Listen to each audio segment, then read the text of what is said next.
The unsurpassed, penetrating and perfect truth is seldom met with, even in 100,000 myriad kalpas. Now we can see and hear it. We can remember and accept it. I vow to make the Buddha's truth one with myself. Homage to the Buddha, homage to the Dharma, homage to the Sangha.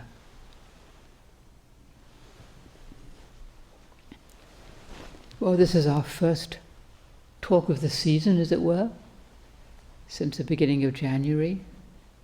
Our first talk. We just celebrated our transfer of merit ceremony, and we recited the Shogi, which is a very brief synopsis of some of the fundamentals of Great Master Dogen's teaching in his Shogi, in his Shobogenzo, And it's a very kind of dense text, as we know, those of us who are familiar with it. And in this text there's a little section on repentance for our past wrongdoing. I'd explain briefly that in Buddhism, repentance is not guilt or self-recrimination. It's seeing clearly where we've gone wrong and resolving to change. It's a positive thing. It's not self-flagellation. And in this little section on repentance, there's a sentence that is really beautiful and inspiring. I think it's one of the most beautiful of all Dogen's writings. It's full of compassion and hope, and here it is. May all the Buddhas and ancestors who have become enlightened have compassion upon us, free us from the obstacle of suffering which we have inherited from our past existence, and lead us in such a way that we may share the merit that fills the universe. For they in the past were as we are now, and we will be as they in the future. The Buddhas and ancestors are those who've gone before us, who've realized the truth for themselves, found the way to the end of suffering, and have handed down the way to find that path, that truth, to us in this present day. So we're grateful to them. We recite their names every morning here in the monastery. And in this section we're asking them to have compassion upon us, because they know what it's like to live in this world of suffering.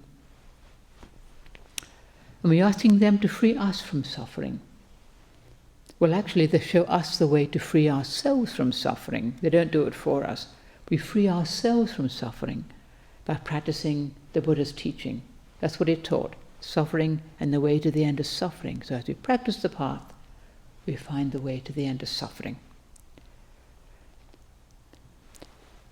It says the obstacle of suffering which we have inherited from our past existence. This is the suffering that we've created for ourselves, whether in this life or in previous lives, through our own greed, our anger, our ignorance, our selfishness. All creates suffering for ourselves and for other beings. And so we're asking the Buddhas and ancestors to help us, to have compassion upon us, and help us free ourselves from this suffering. And we're asking them to lead us out of this suffering so that we may share the merit that fills the universe. What does it mean to share the merit that fills the universe? People often ask, actually, what really is merit exactly? It's what comes from doing that which is good, keeping to the precepts, practicing meditation, practicing stillness, refraining from harming other beings or ourselves, trying to do the best we can with what comes our way, not living selfishly or heedlessly without considering the consequences of our actions, trying to live our life well. We can offer this merit to other beings, as we just did at our transferring of merit ceremony. The goodness that comes from doing our practice, our meditation, from reciting the scriptures we recited for the benefit of all beings. When we offer merit for somebody, we're not asking for a particular outcome. We're not asking that they get better from their illness or that something else happens. We're just wishing them well, really. Simply wishing them well. that all may be truly well with them, however that may turn out, however things may go, not asking for some particular thing, really, when we're offering merit. Otherwise we're wanting something, and really we're just giving something, offering merit. At least, may they find true peace as a person's sick or dying, or in some difficulty. May they find what is best. May they share in the merit that fills the universe, and know that that is there. Well, merit doesn't just go one way, it goes both ways. We don't just offer merit as though we're especially virtuous. I have merit and they don't, We also receive merit. And this is very important, both to give merit, offer merit, and to receive merit. And this is why we ask that we may share the merit that fills the universe. We both give it and we receive it, because we need merit too. We're not some special person who doesn't need any merit. We all need help. We all need merit. We all need compassion and kindness. Because this passage is about repentance for our wrongdoing. We can feel pretty bad when you think of our past mistakes, the times we've hurt other people or acted selfishly. We can think we don't really deserve merit, or that we don't have enough merit to offer it to other people. Who am I to offer merit to somebody else? Do I have any merit at all? Well, we all have merit. And we all receive merit constantly. We just don't always realize it. We don't always see it. Just by living our life, by breathing in and out, we're receiving merit. The merit of our very life is right here. We don't even think of it. And everything we receive all the time that we mostly take for granted, our life, our body, the food and water and air that we receive, they're all given to us. We don't have a God-given right to any of it. We receive it as a gift from the universe. The merit that fills the universe, it's part of that. Even when we're undergoing a lot of suffering, things are really, really hard, we're still receiving merit. We're not cut off from it. Even when we're really unhappy, angry, miserable, despairing, whatever it might be, there's still merit there. We just need to kind of turn towards it, open up to it. And if you can remember this and find gratitude for what we have and what we receive all the time, it helps us immensely to open ourselves to the merit of the universe. We can truly share in that merit with an open heart of gratitude for all that we have. Because if we're just tight in our own misery, we can't open up to that. We're not really cut off from the merit that fills the universe, but we can feel as though we are. We can feel as though we're somehow excluded from that. And it's not the case at all. No matter who we are, what we've done, what we may think of ourselves, we're all sharing in that merit. The merit that fills the universe. The goodness that fills everything, whether we see it or not. When we look at all the suffering and all the problems in this world, we can forget that there is also an enormous amount of good. People helping other people, taking care of their families, taking care of their neighbors, doing the best they can to help our world in both small ways and bigger ways. And this goodness, this kindness, spreads out. It's not confined to just one small area and a small group of people, or one little moment in time. It affects everything and everybody. It spreads out, diffuses like ink in water. We all share in this merit, either consciously or unconsciously. We're all connected. We're all part of one body, that body of goodness, body of the Buddha. When we feel separate or unworthy, or that we don't deserve merit because of the things we've done or the way we feel about ourselves, we seem to cut ourselves off from that goodness that fills the universe. But in fact, as I said, we really can't cut ourselves off. But it can feel as though we are cut off from that goodness, the blessing, the beneficence of the universe.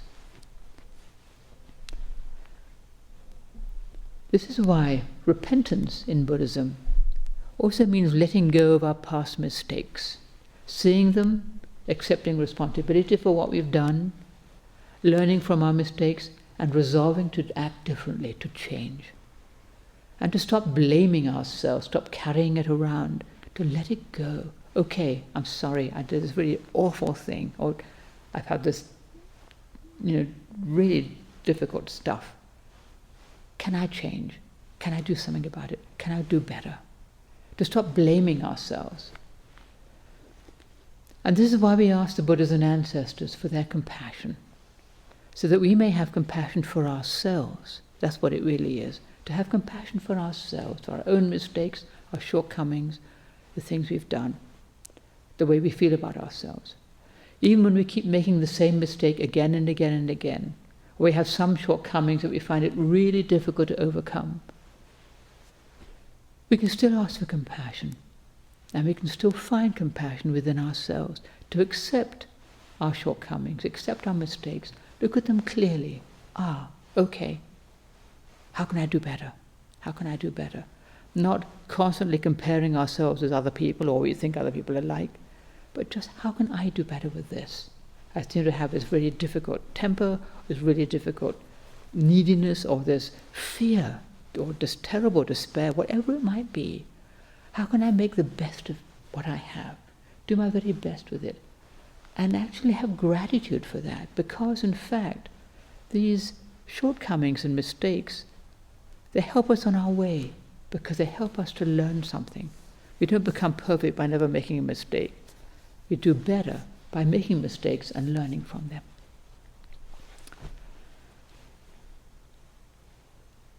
Offering and receiving merit.